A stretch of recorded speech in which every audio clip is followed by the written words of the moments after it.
हो गया। सौभाग्य है हमारे बीच में है हिज होलीनेस भक्ति चैतन्य स्वामी महाराज। तो महाराज जी अभी भागवतम की कथा करेंगे। जिन भक्तों को इसमें हिंदी में अनुवाद चाहिए कृपया कॉन्फ्रेंस कॉलिंग कर सकते हैं। आपके मोबाइल से आप इस नंबर पर डायल कीजिए और ईयरफोन से आप सुन सकते हैं उसको, ताकि आपको हिंदी में अनुवाद सुनाई देगा। जिस तरह से हम रेडियो यूज़ कर सकते हैं, इसका चार्ज नहीं लगेगा मोबाइल का कुछ, लेकिन उसको डायल करेंगे उस नंबर पर, आप सब लिख सकते हैं उस नंबर को और डायल करके आपको हिंदी में अनुवाद मोबाइल पे ईयरफोन पे सुनाई पड़ेगा। हरे कृष्णा। हरे कृष्णा। मेरी हिंदी बहुत खराब है। अंग्रेजी भाषा not too bad. Hindi. Jai Radha Madhava Kunja Bihare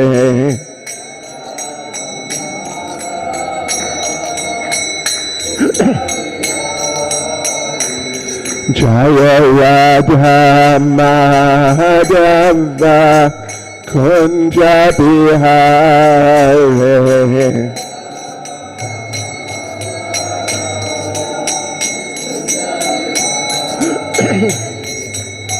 Gopi Jana Bala Vakiri Baladhare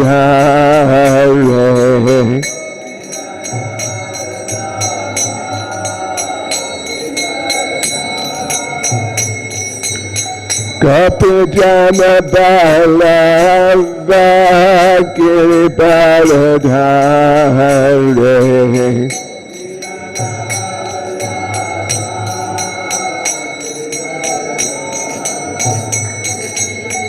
Yashodanandana Vrajajana Ranjana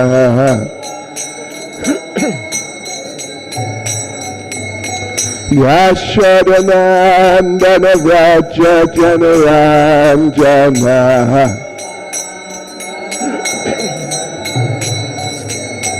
Yamunati Yavanachare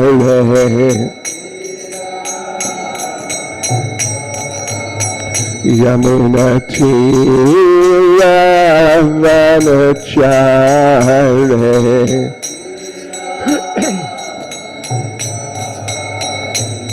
Jaya Radha Madhava Kunja Bihare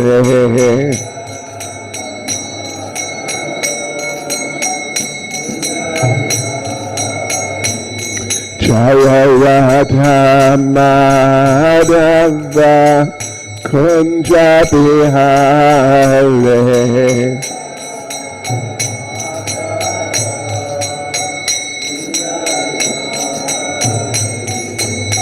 Gopi Jana Bala Vakiri Baladhare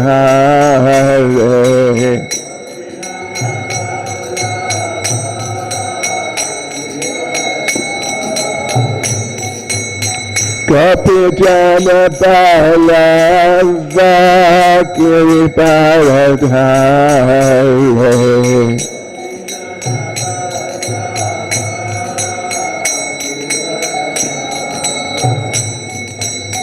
Yashodanandana Vrajajana Ranjana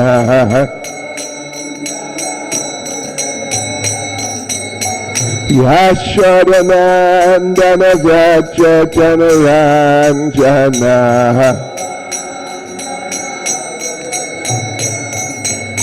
Yamunati Yavanachare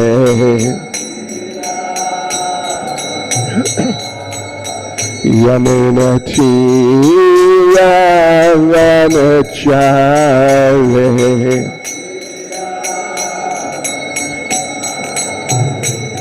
Jaya Radha Madhava Kunja Bihare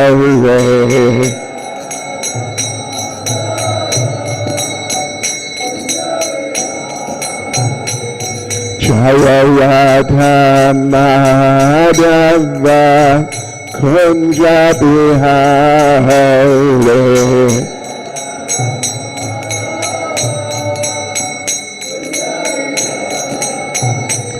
Jai Prabhupada, Jai Prabhupada, Jai Prabhupada, Jaya Prabhupada.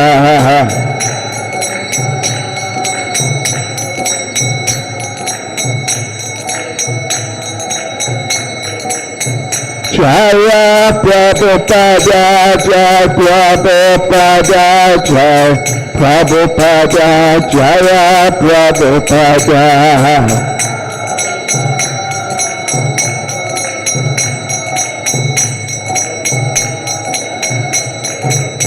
Jaya Prabhupada, Jai Prabhupada, Jai Prabhupada, Jaya Prabhupada.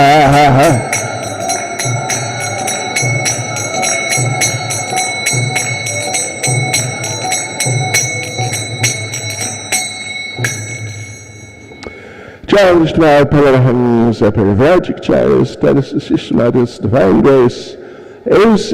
Bhaktivedanta Swami, Srila Prabhupada Ki, ISKON's founder Acharya Srila Prabhupada Ki, Grantha Raj Srimad Bhagavatam Ki, Shri Shri Radha Madhava Ki, Shishi Gomitai Ki, Shri Shri Sitaram Lakshman Hanuman Ki, Sankirtan Yagya Ki, Go Premanande.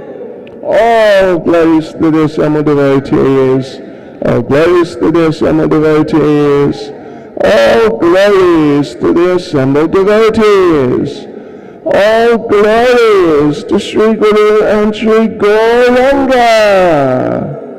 All glories to Srila Prabhupada.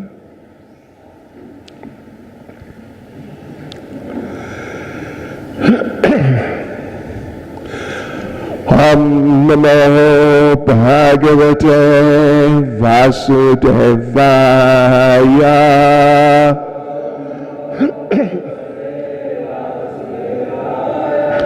Om Namo Bhagavate Vasudevaya.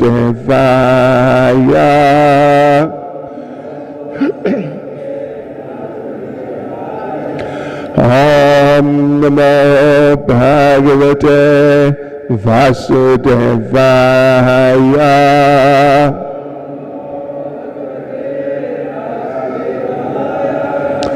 Srimad Bhagavatam, Canto 10, Chapter 16. Krishna chastises the serpent Kaliya. Text 6. I think, is it? We got it? Oh, there it is. Chain number. 6. Okay.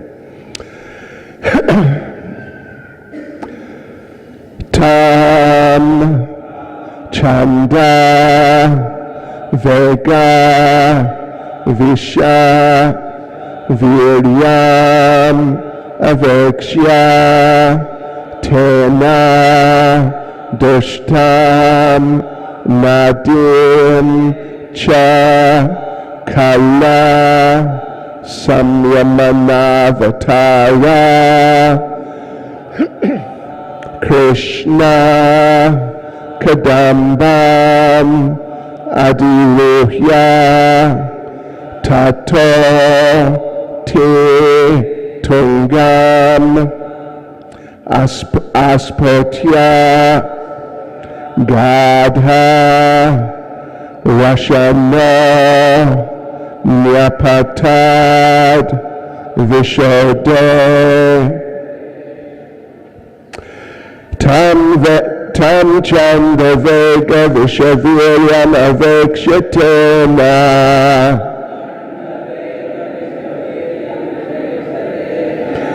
Doshtam Nadim Chakala Samyamanavatara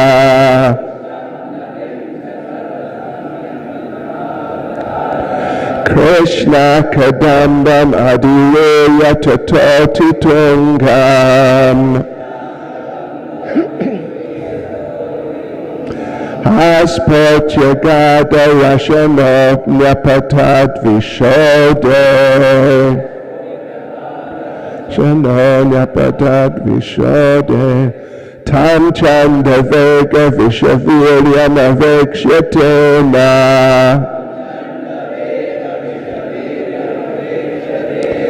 Doshtam Nadim Chakala Samyamanavatara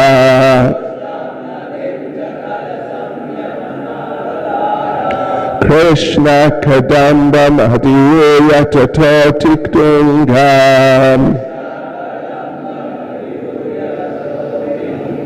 Aspatya Gada Rashano Nyapatad Vishode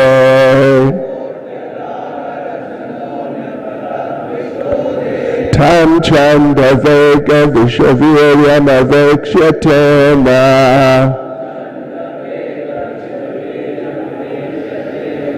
Doshtam Nadim Chakala Samyamanavatara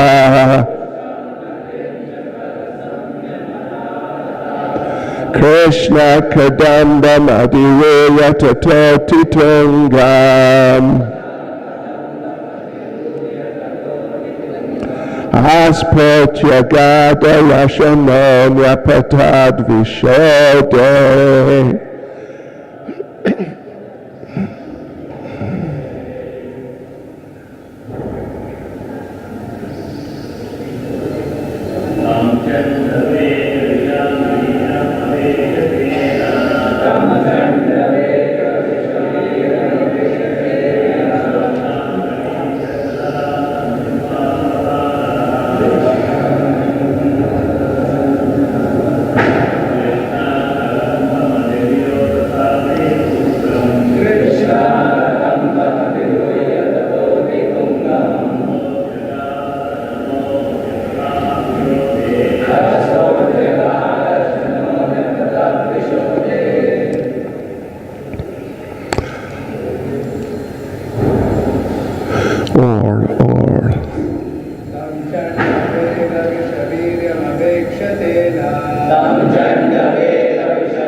Any messages?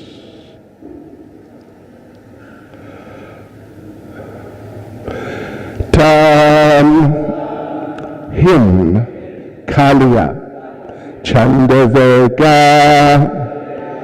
of fearsome power, Visha the poison, Viryam whose strength, Avekshya seeing, Tena by him, Dishtam contaminated, Nadim the river, Cha and Kala the envious demons, Samyamana for subduing, Avatara whose descent from the spiritual world,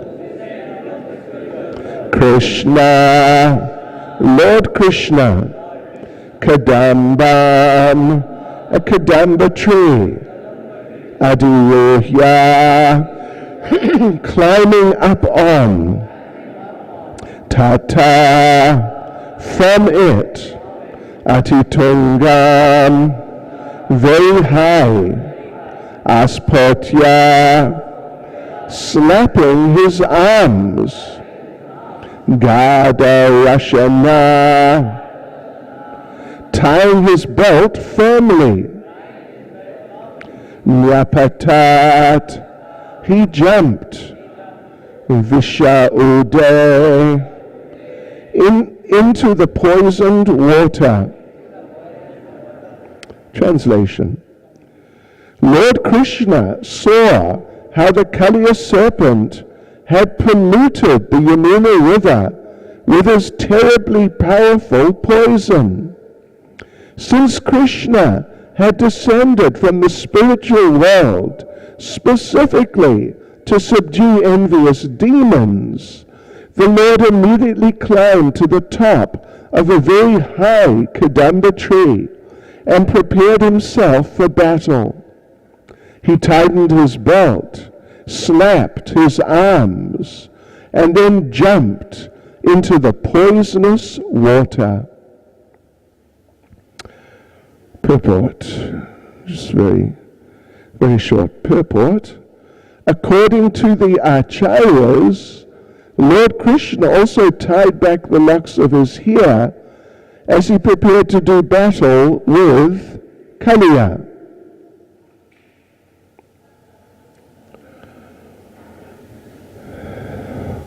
Nama Om Vishnupadaya Krishna Prestaya Bhutale Shrimati Bhakti Vedanta Swaminiti Namane Namaste Saraswati Deve Gauravani Pracharane Nirvishesha Shunyavadi Pastyutya Deshatarane Sri Krishna Caitanya Prabhu Nityananda Shri Advaita Gadadha Shivasani Gaura Bhakta Vrinda Hare Krishna, Krishna Krishna, Hare Hare, Hare Rama, Rama Rama, Hare Hare. Vanchakapatrubhyascha kripa sindubhya evacha Padidanam bhavanebhyo Vaishnavebhyo namo namaha. Yes. So, this, of course, this is very dramatic pastime, and the description actually from our acharyas, particularly Sanatana Goswami, is that this is the second most dramatic pastime of Lord Krishna. Dramatic in the sense of dangerous and in a certain sense disturbing, provoking anxiety. The most dramatic pastime is Krishna leaving Vrindavan, which just devastates everyone and everything. But this is second. And certainly it's very amazing pastime.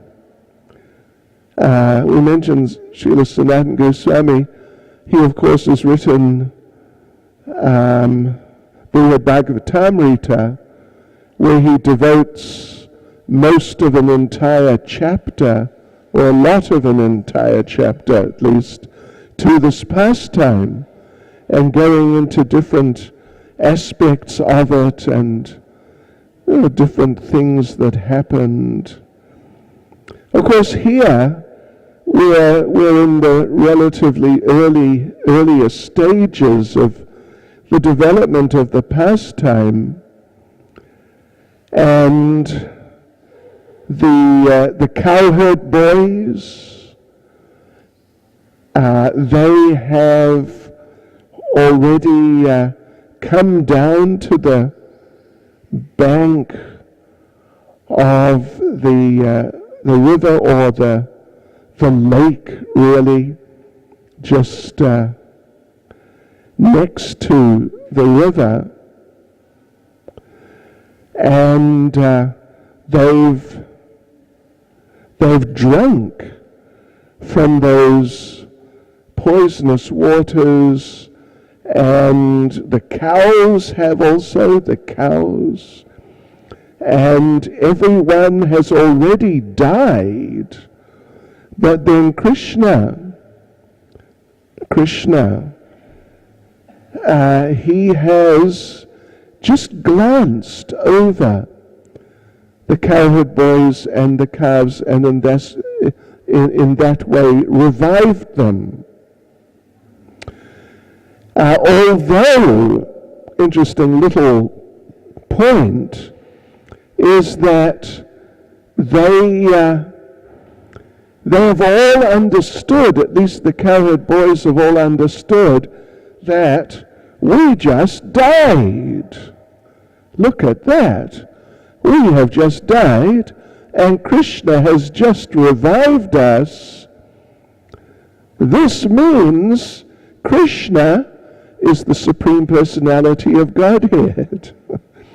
There are different points in these Vrindavan pastimes, different places, times, where Krishna does something very, you could say, superhuman, supernatural, and the devotees see it, and they realize that, oh, Krishna is God, or at least he's some very high person.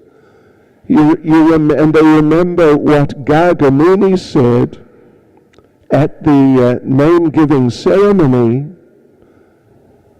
which of course everyone's heard about, and they start thinking in these terms, like when Mother Yashoda saw the universe in Krishna's mouth when she was looking for dirt, that particular pastime, and she saw the universe, and it was very, dramatic, shall we say, but very striking experience, that what is this? My little boy Krishna, what is going on? Maybe certain things which other people have said at different times, maybe they were right. And Krishna really is not just my son, and he's not just one of the boys, he's not just one of the village residents. He is some extremely unusual, extraordinary, superhuman person. So she thought like that, and then, looking into Krishna's mouth, then she started looking over Krishna's face again, and particularly she saw his very sweet eyes, which were smiling in a very happy and just a very affectionate way.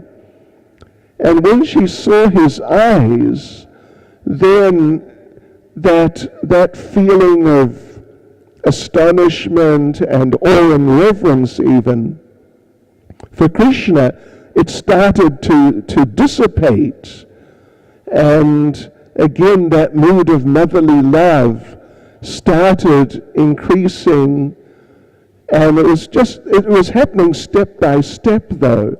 It wasn't just from one to the other mood.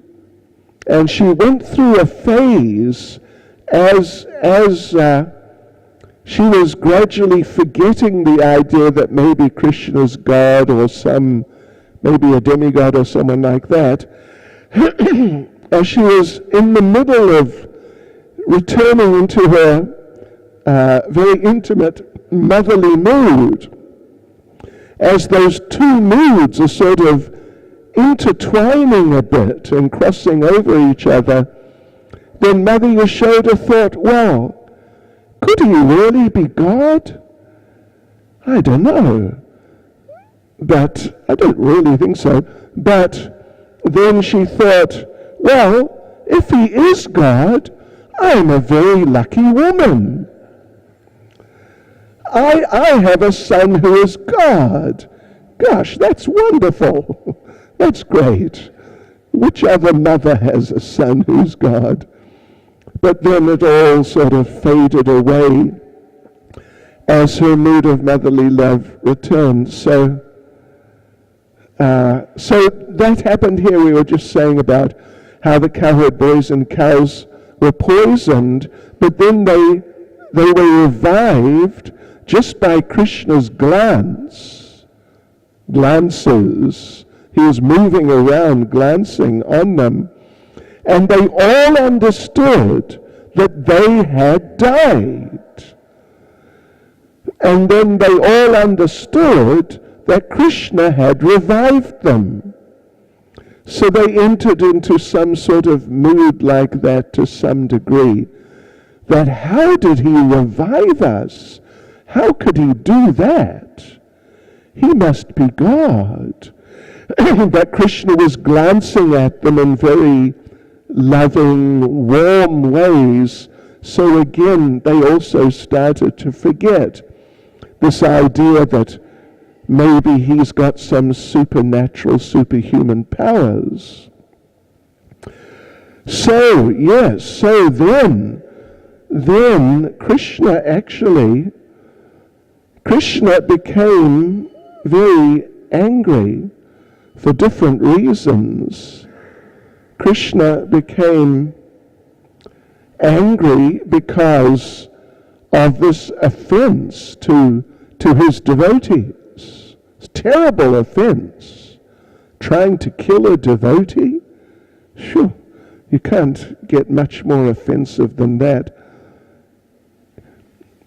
Yeah, you know, in the 4th canto, when Lord Shiva is offended by Daksha, and Sati visits the house of Daksha.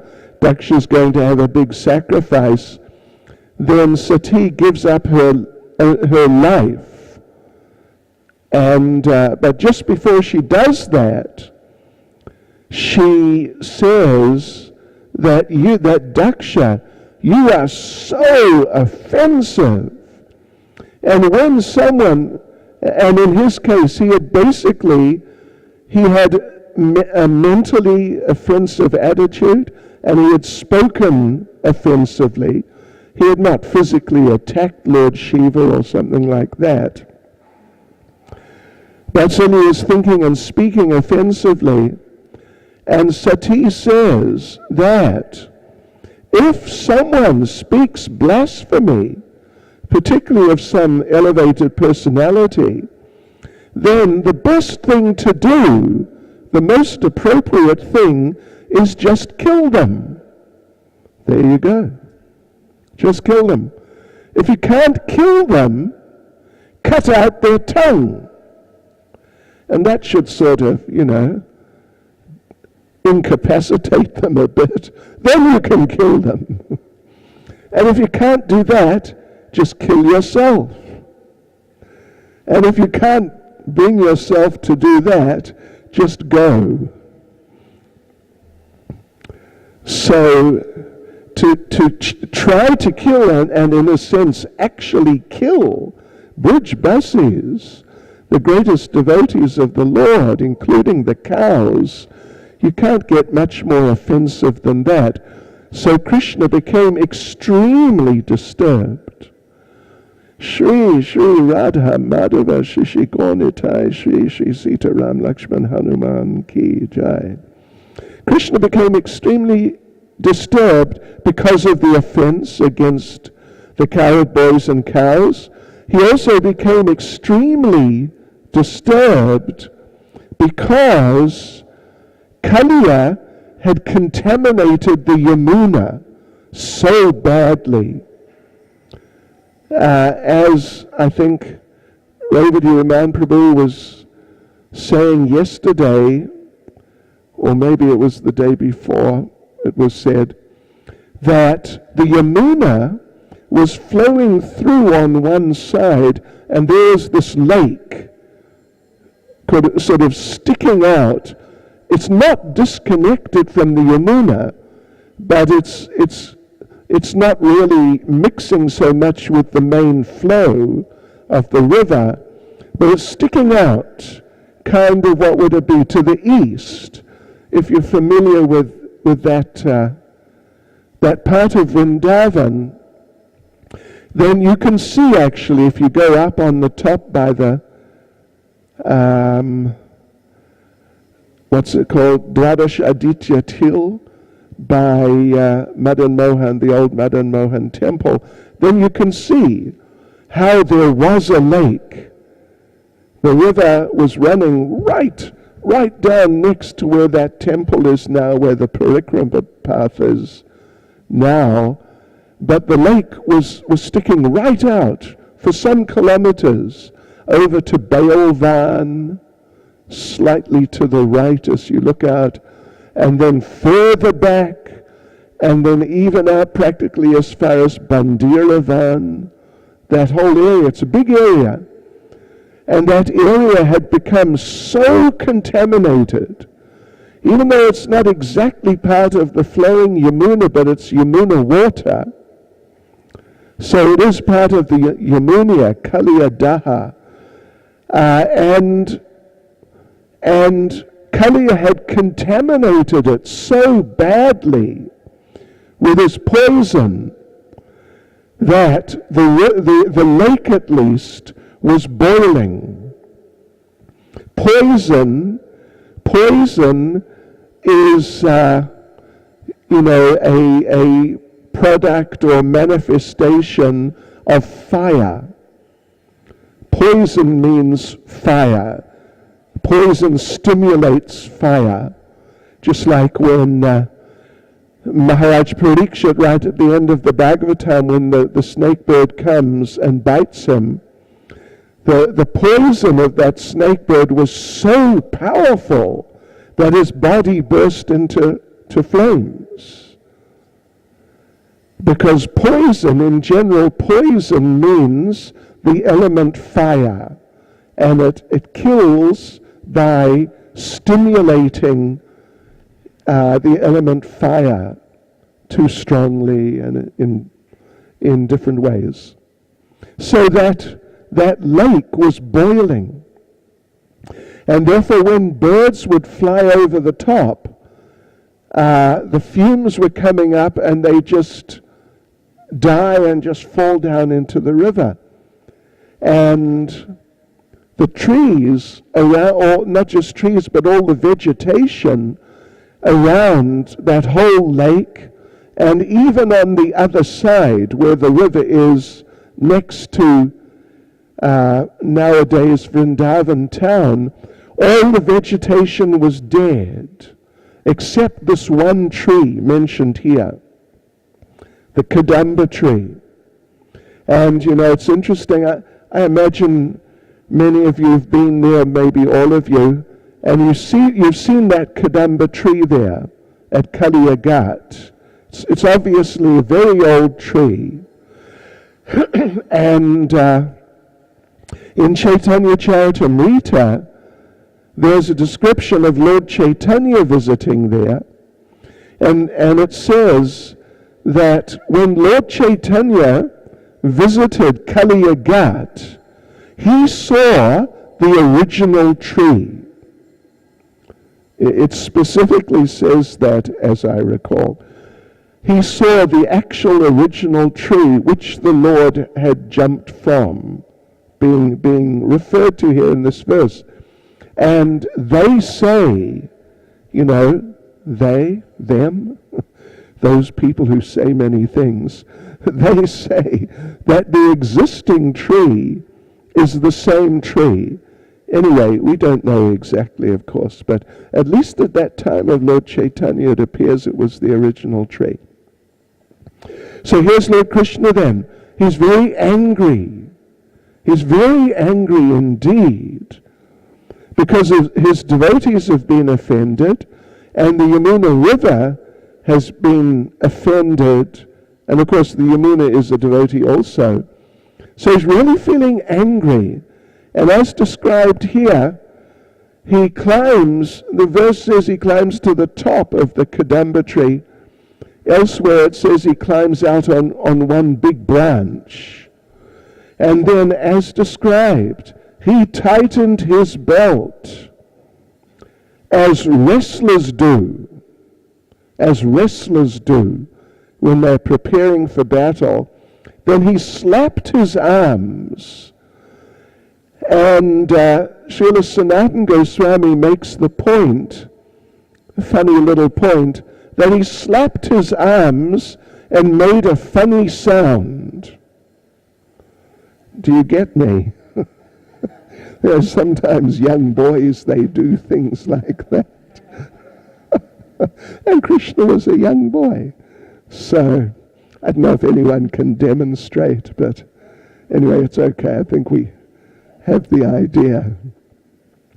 So yeah, Krishna did like that, made this funny noise, tightened his belt like, we're going to really get tough with this Kaliya here.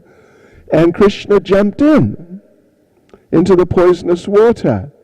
That's where we're at in terms of the Bhagavatam, the chronology of the Bhagavatam.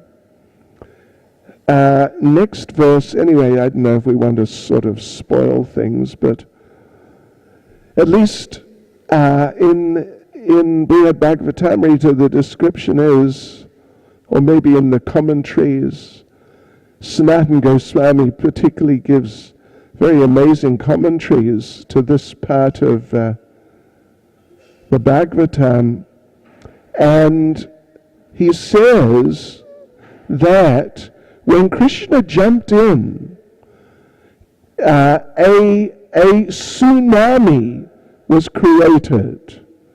You know what I mean by tsunami? Let's just say a big wave, like a really, really big wave. And the question arises, if Krishna's just a small boy, he's just a small boy, he's 6 or 7, maybe 7 years old or something like that, or 6 even, and this little boy has jumped into the river, how could that produce a tsunami or some really quite massive wave? And the answer to that question is because Krishna, of course, is not just a little boy. Krishna is everything. He's the summum bonum of all of existence.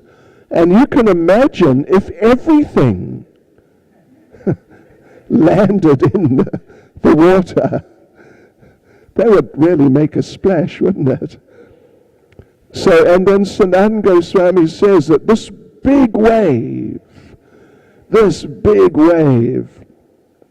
it went sort of powering out into the lake, and Kaliya, who was out there, further out in the lake,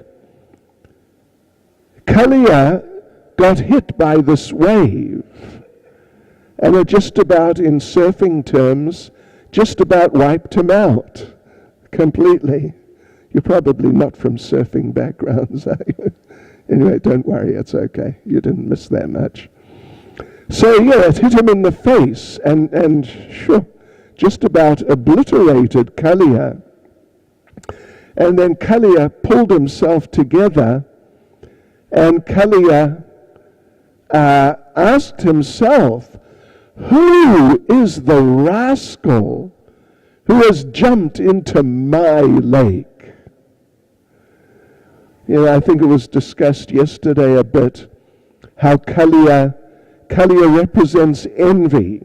Srila Bhaktivinoda Thakur has discussed how the different demons, 20 or 21 or so, who are described in the Vrindavan pastimes, at least as they are described in the 10th canto, they all represent different anathas. And Kaliya and Agasura, of course, they're both snakes. And there are similarities between the anathas that each one represents, and envy is certainly a very significant factor in the anatha or anathas that each one represents. However, Kaliya particularly represents envy in the sense of talking badly about other devotees, and in this way poisoning the hearts, poisoning whoever they're talking to. Yeah. Whoever happens to hear that poisonous talk. Because after all, he poisoned the cowherd boys and the cows. Yeah. So it's an interesting little point. So Kaliya's out there in the lake, gets hit by this big wave, gets really disturbed, and in that mood of envy, thinks, who is the rascal who's jumped into my lake? My lake, which belongs to me, and nobody else has the right to jump into it because it's mine. And if anyone does jump into my lake, then necessarily they must be punished. And the only really appropriate punishment would be death. Yeah, that's pretty serious envy, isn't it? Just like Maharaj Ambarish in the 9th canto, 4th chapter, Devasa Muni arrived at Maharaj Ambarish's palace, and Maharaj Ambarish was just about to conclude a very important Ekadasi fast for benefiting the citizens. And in order to really maximize the benefit, he had to conclude it at some particular critical point in time. Otherwise, the effect wouldn't be so great. But then along came Devasa Muni, and as a guest, what it says, what Shastra says, Atiti Bhava Deva. Is that right? Deva Bhava. But actually in Sanskrit you could put it around either way. So, yeah. So the titi meaning, a fixed time. Titi, some particular important time. And atiti meaning just, any time. The uninvited guest who just appears on your doorstep should be accepted like God. And so he had to receive him, and he did, and offered him, would you like to eat? And Devasa Muni said, yes, but I need to take a bath. I'll be back shortly. But then that time for the concluding the fast would have finished. So Maharaj Ambarish, on the suggestion of his Brahmin advisors, he drank some water. And Devasa Muni then came back and through his mystical powers understood that Maharaj Ambarish had drunk some water, broken his fast, even though it's not at all like eating, but technically he had taken something. And Devasa Muni, he shares a nature something like Kaliya to some degree at least. Yeah. He's extremely sensitive, sort of hypersensitive, and if you look at him in the wrong way, then he'll ask you, why are you looking at me? What's wrong? And he curses.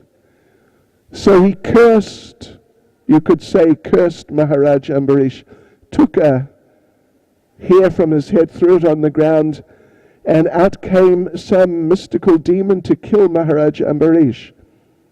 So he felt, because he drank water before I ate, then the only suitable thing to, to punish him for his offense of drinking water before I ate is death.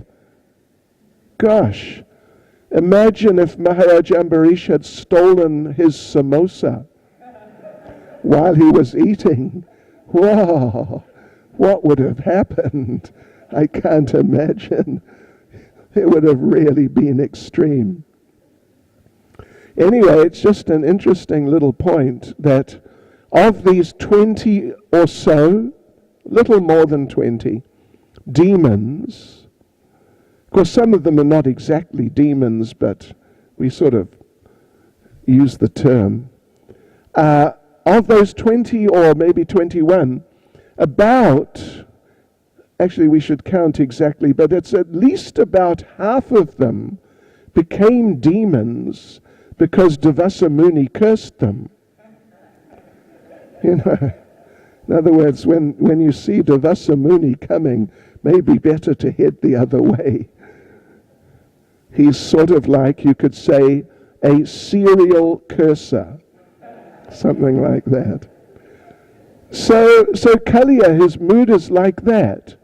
And similarly, like Dhenukasura, when Lord Balaram was shaking that towel palm tree and shaking the whole planet, then Dhenukasura was sleeping somewhere nearby in the forest, and he got shook too. Yeah. And he wondered, he woke up, and he wondered, who is the rascal creating this disturbance in my forest? It's the same mood. And same mood that Dhenukasura, apparently he was not vegetarian, non-veg. I understood that India has gone downhill when a few years ago I was on a plane in India. It was a Kingfisher airline plane. I think they're deceased now. And one of these young girls, the stewardesses came up. They're serving meals. This young girl with a red mini skirt on, Bharatiya, and she asked me, she looked at me, I was dressed like this, she just looked straight at me and said, veg or non-veg? Anyway, what can you say? That's, India has deteriorated. So yeah, Dhenukasura was non-veg, so he didn't eat the fruits. He didn't eat the fruits, but he didn't let anyone else come to eat the fruits. Even if birds flew in to eat the fruits, he'd kill them. This is envy. So he's also envious.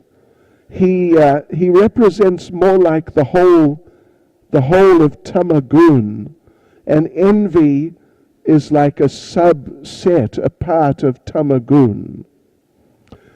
So anyway, here we have Kaliya, and he came over feeling so disturbed that who's the rascal disturbing my lake? And he grabbed Krishna. He grabbed Krishna and held him in his claws. As Revati Raman Prabhu mentioned yesterday, if I remember correctly, different of our acharyas give different sort of analyses of Kaliya's mood when he was embracing Krishna. Sanatana Goswami says it was in a mood of love. But at least of the commentaries I've read, he's the only one who says that. Everybody else takes it to be, extremely negative and aggressive, and as does Srila Prabhupada. Yeah. But of course, previously he had been a devotee. That was talked about yesterday. We won't go into it today. Previously he'd been a devotee, and his wives were devotees. So, maybe in the back of his mind there was some lingering some vestiges of Krishna consciousness still there. So at least Srila Sanatana Goswami gives that analysis. And held Krishna for some hours. For some hours. Sometimes when great devotees embrace, they don't just have a little hug, just, oh, Hari Bol, nice to see you. They embrace for hours. I think it was Lord Nityananda and Madhavendra Puri embraced for 6 hours. Something like that. This is, serious embracing. So, so anyway, then Kaliya held Krishna for hours. And at least according to Srila Sanatana Goswami, one elderly devotee just happened upon the scene there. He wasn't part of the team with the cowherd boys. Just an elderly devotee who just happened along. And so he went running back and alerted the village. And they all came running out.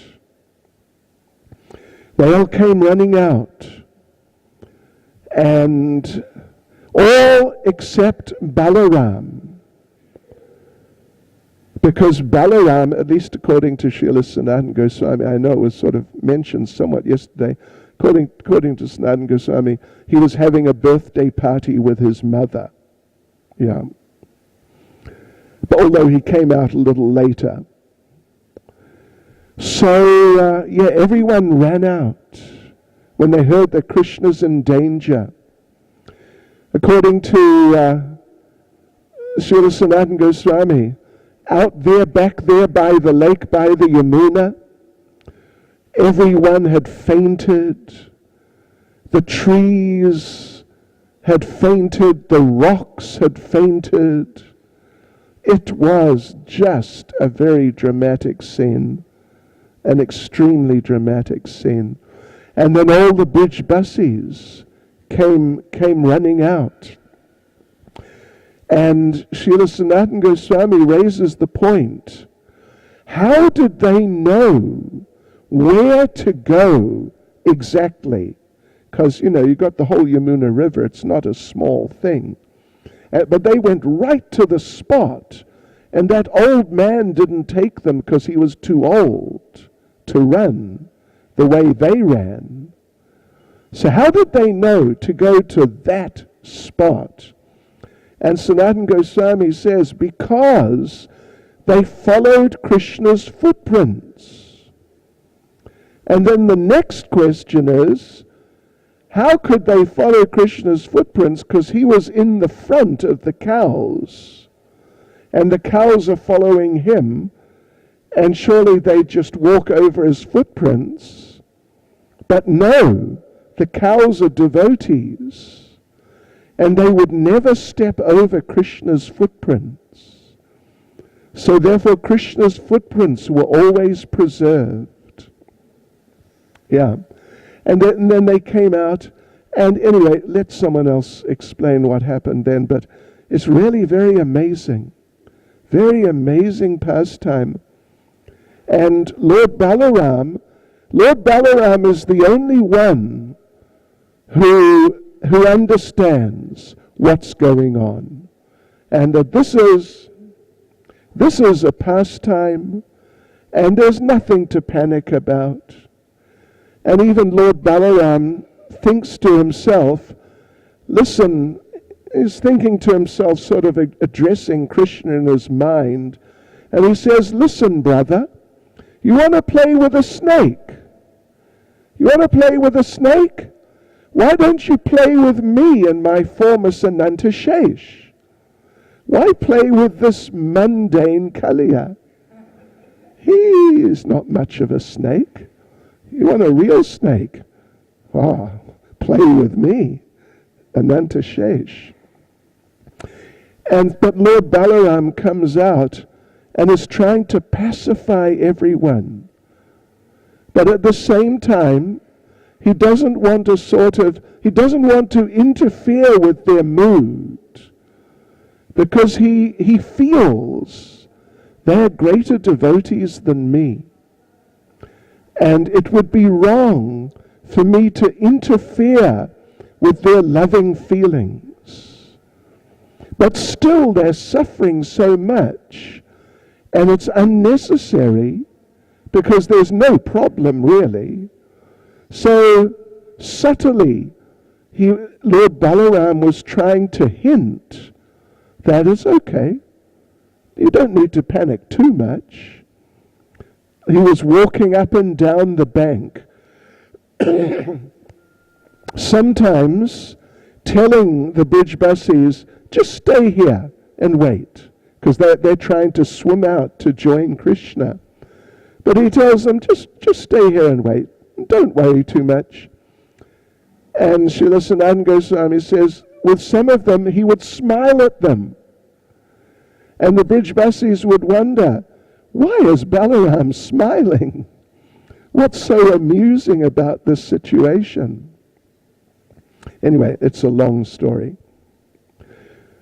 But yes, the Brijbasis, they dive deep into a bottomless ocean of separation, thinking that this is our Krishna.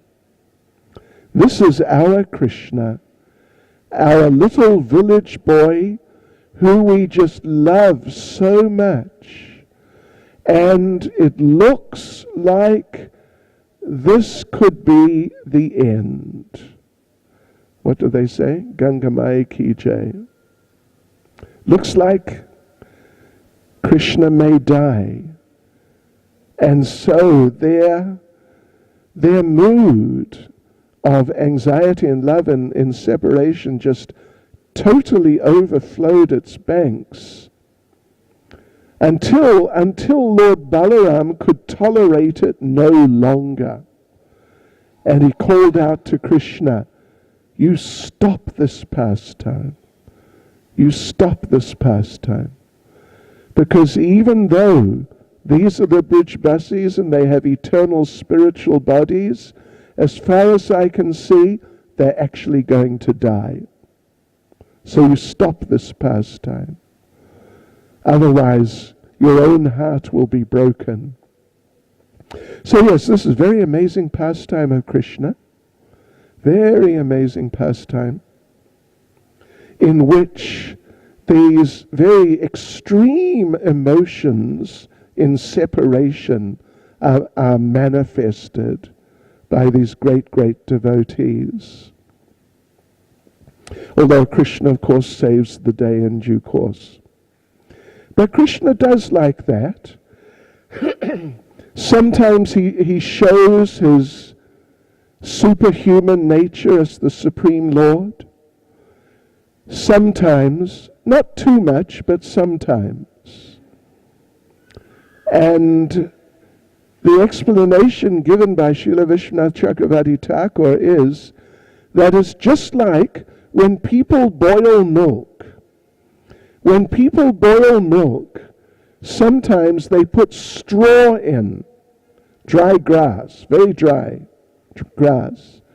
And you see that the straw is coming up and going down and coming up and going down as the milk is moving, as it's boiling. So to avoid it boiling over and spoiling, they put grass in. So therefore Krishna, when things get very dramatic, sometimes he shows, actually I'm God, don't worry, you can relax a bit. Just to stop the emotions from becoming too much. And it's like that straw. Sometimes it comes to the surface, oh, there it is. And then it goes down again. And then it comes up, oh, there it is again. But otherwise, the essence of Vrindavan Leela is that the intimacy of the loving pastimes. There's a nice little story, I don't know if you've heard it. One time Upananda, one of Nanda Maharaj's older brothers, one of his brothers, called a meeting at Nandagram at a place called Nanda Baitak, which is just in front of the hill. Yeah, just in Nanda Maharaj's sitting place. So he called a meeting, and all the Brijbasis came, and he said, you know, I have just had very important realization that Krishna, our Krishna, is not just an ordinary little boy. You know what Gargamuni said? Maybe he is a demigod. Maybe he is a great saintly person. Maybe he is the supreme pure. Maybe he is the supreme truth. Maybe he is God. And Upananda said, you know, I have had some realization about this, and I can say, as far as I can see, it's true. It's true. So he told Nanda Maharaj, you stop chastising Krishna. You must stop, because he's a great person. And Mother Yashoda, you stop waving your stick at him and trying to tie him up. You must stop, because he's a great person. He's the supreme pure. And Nanda Maharaj said, wait a minute. Listen, brother. You're saying my son is the supreme truth? The supreme truth. What a joke. This boy is a liar and a criminal. And we catch him red-handed. He stole the butter. We catch him. And he denies it. No, it was someone else. They gave it to me. But we saw him steal it. He steals the gopis' clothes. We catch him. And he says, no, it wasn't me. So he's not the supreme truth. He's a liar and a thief. So stop this nonsense. And you say, he is the supreme powerful. Listen, whenever there's a storm at night, he comes running into my room. Papa, Peter, I'm frightened. And he climbs into bed with me. So he's not the supreme power. And you say he's the supreme pure. Come on, please.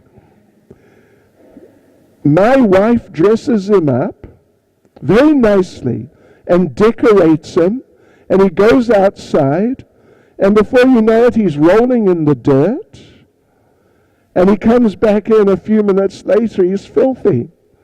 So he's not the supreme pure, he's just my son. And if he does any nonsense, I will correct him. So this sort of mood is there in Vrindavan.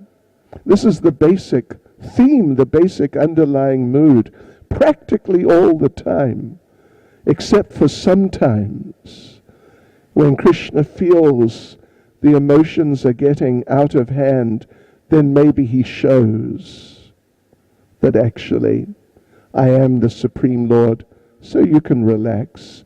And they understand that momentarily, and they're pacified, but then after a while they forget again. Hare Krishna. Srila Prabhupada ki. Srila Prabhupada ki. Srila Prabhupada ki. Hare Krishna. Okay. Hare Krishna. Yes, Maharaj.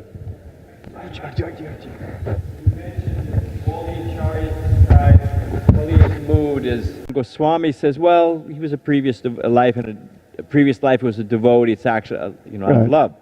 Now, my Occidental mind thinks, well, one's right, one's wrong. So how do we balance these different opinions of the acharyas? Yes, well... Who's right, who's wrong? Okay. My accidental mind. But no, the thing is this, that the one aspect of transcendental consciousness is that opposing elements can be reconciled. Yeah, opposing elements can be reconciled. So therefore, because the majority, and particularly for us, because Srila Prabhupada definitely says that he was aggressive. But, Sanatana Goswami is Sanatana Goswami.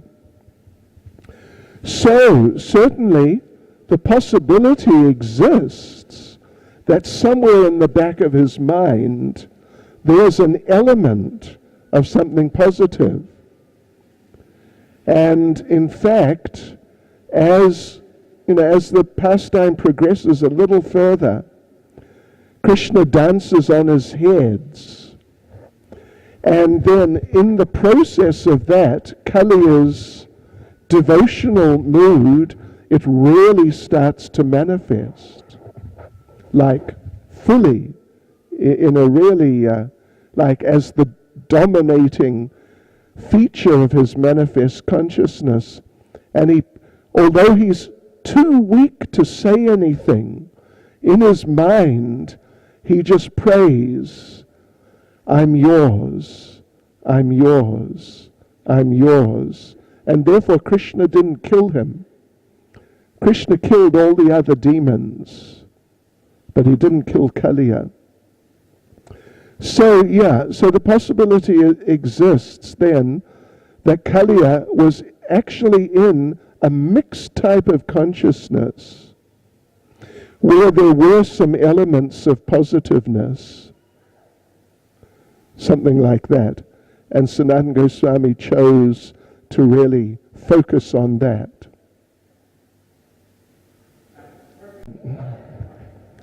Okay.